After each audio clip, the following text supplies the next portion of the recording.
All right, guys. So, in a vanishing act that could even make the slickest magician jealous, the Boston Urban Forum's website disappeared. It's gone. It's completely out of existence.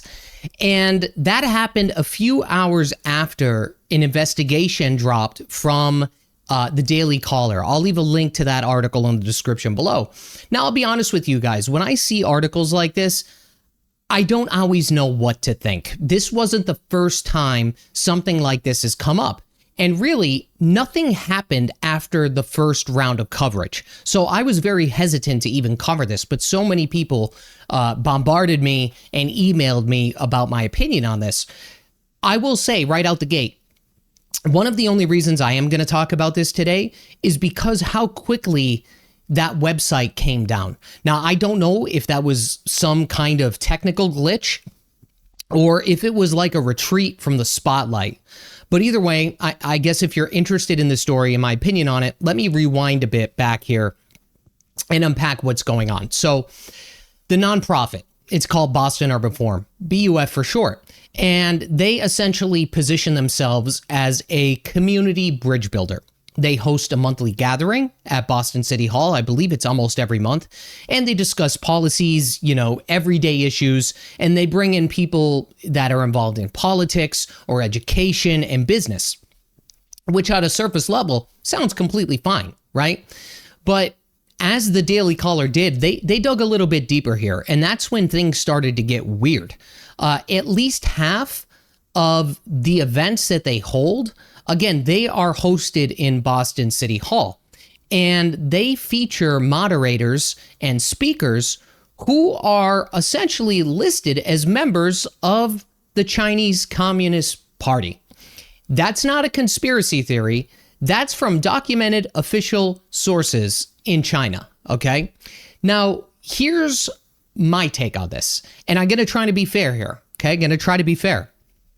I think Boston, if this is the case and this is what's happening, I think that they are playing a very dangerous game with communist China, okay? And most people, whether they haven't noticed or they just don't want to talk about it, or maybe they just don't care and they're asleep at the wheel, I see this as a problem, okay? I see this as a problem. So let me talk about this for a minute here.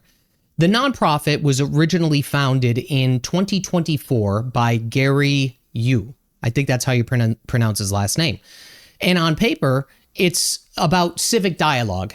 And in reality, it's really been hosting events with CCP-connected speakers inside of City Hall. And I feel like, to some extent, that matters because the Chinese Communist Party isn't just another political party. It is the backbone of their authoritarian regime that surveils its citizens, it silences dissent, and according to U.S. intelligence, is running a full-spectrum influence operation in America.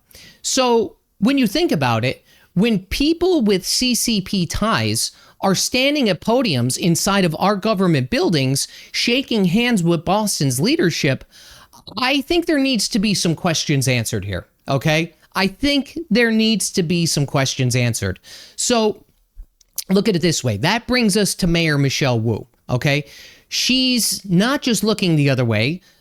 She's promoting these events, right? She's handing out certificates to Gary, and she's praising their contributions to the community. And she's done that in multiple videos. So while there's no direct evidence that Wu has been taking money like from Beijing or something of that nature, this isn't about finances, right? This is about the proximity of political and ideology, right? That's what this is about. It's just that they're so close. They're in our backyard, right? That's what this is. It's like watching someone hug like a burning stove and then act shocked when they get burned or the house catches on fire. That's what this reminds me of. Now, the reason, and I did a pretty big deep dive into this as well. So what happens with the CCP, and I don't know everything, guys, but this is what I do know. The CCP they don't just charge through the front door, okay? They sneak in through the side door, and that's through relationships, through these similar civic groups, and through what they call cultural exchange. That's just how soft power works. And when Boston City Hall starts looking like a CCP lecture hall, I mean, aren't people wanting to question these things? Aren't people wondering what the hell is going on? Who exactly is setting this agenda? This isn't just about like some levels of symbolism here. This is about what the priorities of Boston actually are. You know, we're supposed to be the cradle of American liberty here. And I just don't understand these things. Maybe I'm the crazy one.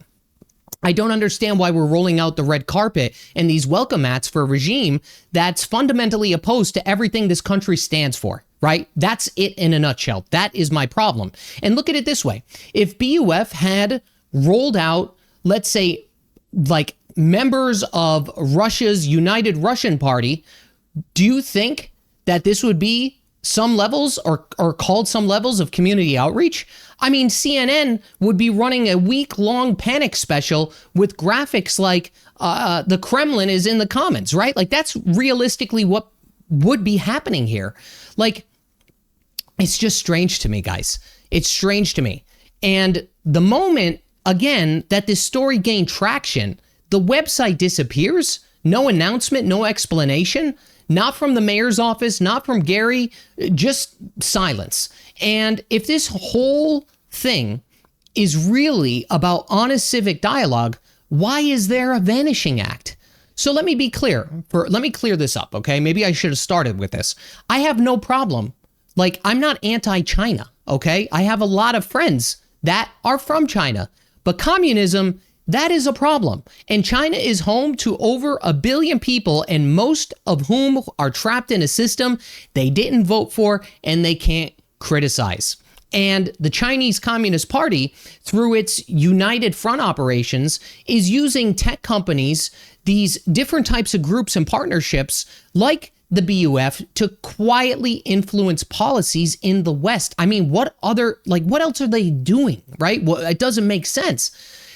Maybe I'm just being paranoid here, but I feel like that is a well-documented strategy. And the scary part is, this isn't just a story of Boston. This is a model that is being copied in cities across the country. You could look to San Francisco. You could look to New York. These groups have influence that is, or I should say, where they're trying to like embed themselves into our culture and our political fabric, right? And it's not just to participate. At least I don't think it is. I think that it could be to steer. Maybe I'm wrong on that, and I certainly hope I am. So yeah, I don't really understand what kinds of partnership Boston is entertaining these days. That's what this boils down to. But community building shouldn't be a backdoor for ideological subversion, okay? We've got to start asking, who's really benefiting from these arrangements? Think about it. Who is benefiting? Because if we don't, this won't just be our problem. This won't just be our problem here in Boston. This will be America's problem. So I'm going to stay on top of this story, and I've been continuously checking that website to see if it comes back up. I've looked at different like proxy websites that you could like look at the archived version, and that is still available. But it is really strange, guys. I do not know what's going on. If anybody of you or any of you have any tips on this or some more insight that you could provide me with, I'd be happy to take a look at it. So that's it for today's video, guys. I'll see you on the next one. Bye-bye.